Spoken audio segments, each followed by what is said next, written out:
Sot, gjatë ditës së zgjedhjeve në Gjakov, ekipet mobile kanë qëndruar në terren për t'u mundësuar votimin qytetarëve që nuk kanë pasur mundësi të paraqiten në qendrat e votimit.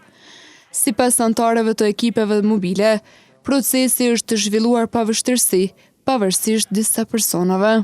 Njësia mobile që janë në kuadër Gjakovës ka qenë është shku gjithçka në rregull deri për momentin.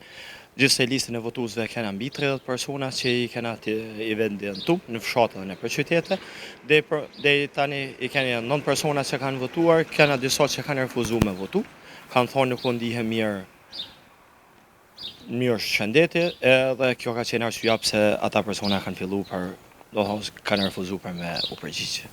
Përmes angazhimit të ekipeve mobile është mundësuar pjesëmarrja në procesin zgjedhor edhe për qytetarët me gjendje të rënduar shëndetësore apo me pamundësi lëvizjeje, duke garantuar ushtrimin e së drejtës së votës për të gjithë.